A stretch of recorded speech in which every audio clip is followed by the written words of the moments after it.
ing angin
kang tumingal campuk samyong tali lertate twileting kota danyang kong manguncang niti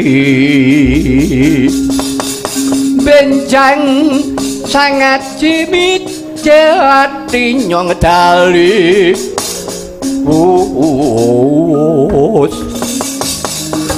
terus ta Surawilaga kaya buta sing ora gil pasti jangga danyo manganda oh yo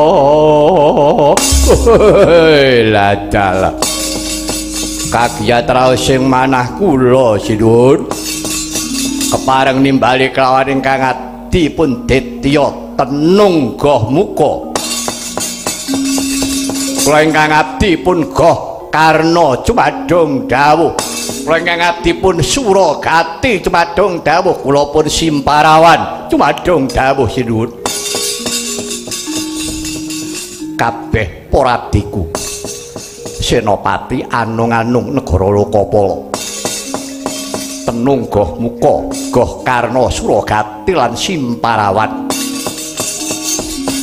iki ana pakaryan tindakno ladalah iya lajeng kepareng paduka sinuwun kula kautus dhateng pundi derekno jengkare Kanjeng Rama Peremban Begawan Wisrawa lumawat marang Praja Ngalengka mung wanti-wanti dawuhku. Anggonmu lumaku aja nganti kapriksan kawan Kanjeng Rama Premban. Karana panjenengan ora kersa didherekake para wadyabala. Oh ngaten iya. Sira kudu golek dalan. Nyimpang dalan nekuk penjalin. Tegese aja nganti kapriksan nandharengi panjenengane Kanjeng Rama Premban. Mundak ora kerenan menggali.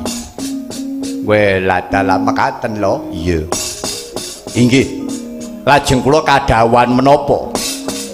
Ngrangu-rangwa ana kabar apa? Jalaran Kanjeng Rama kuwi mau bakal nindakake jejiban kang gawat. Perkara ngelmu. Aji Sastra Jendra Hayuningrat pangruwating diyu Kanjeng Rama mesti bakal bisa medharake. Mung bae sumelanging atiku mongko kudu nganggo pancakara peperangan. Ana kadange Prabu Sumali kapernah bapa pamane Dewi Sukesi ingkang aran Harya Jambu Mangli. Mongko kuwi kondang kalok kadana priya sing tak sumelangake yen to nganti Kanjeng Rama kasorane ngayuda upamane yen to mengkono temenan. Dina iki Senopati sira kabeh papat enggal-enggal tumandang yen perlu krubuten si Jambu Mangli. Wah, lah dale nggih. Sedika. Menawi namung mekaten kemawon.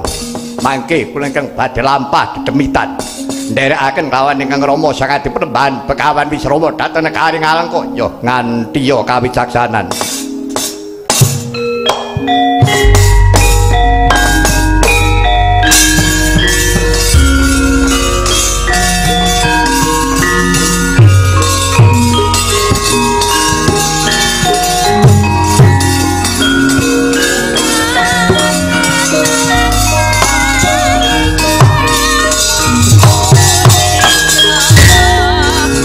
Pandhawa tata gati wisaya indri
Prataruna Angudya sanes mangka sandune dumati maksudi ing kawruh kang akeh gunane bisane sembada tratenana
menangi jaman edan sing lanang seniman sinom kala tidak ya Truk? mati pancen ya ngono lawas ora tau metu Truk ya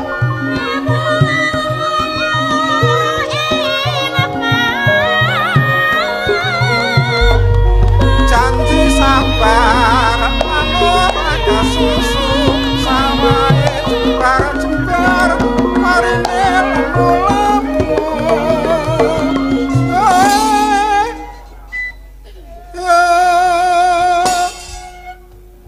Truk apa? Ya ini kau wis metu ta Truk? Lah ngopo? Wah. Abene awake dhewe iki nek metu ra tengah wengi to. Tengah wengi ya bubar. Oh. Lah iya. Lah terus engko patete songo. Ah wis rasa ngrembug patet. Patet-patetan kaya wayangan sewengi. Wayangan-wayangan virtual. Oh. Sing penting lakone kecekel, visi misinya masuk. Ngono lho. Wis tak semelangi iki. Wah, urung-urung kok ketupuna kawan. Pakeme piye Allah. Sing ngomong ngono jane ya ora mudeng pakem. Ngono. Nang waton ngomong. Ngawake dhewe karek nemu senengane kok rewel. Ngono ya. Lah iya. Yo, tutuke, Nduk. Nduk itu Mas, semune Mas apa? Mbak Pujiani triplek. Yo plek. Halah malah plek.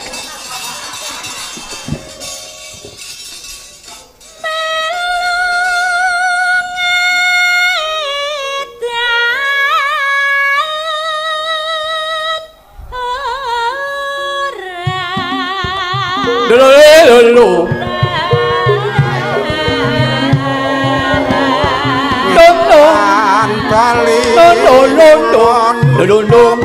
Lo setia nek lakon ngono ya ngono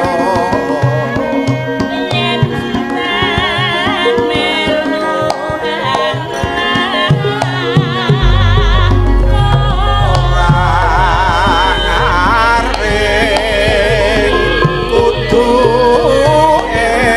eling sing papa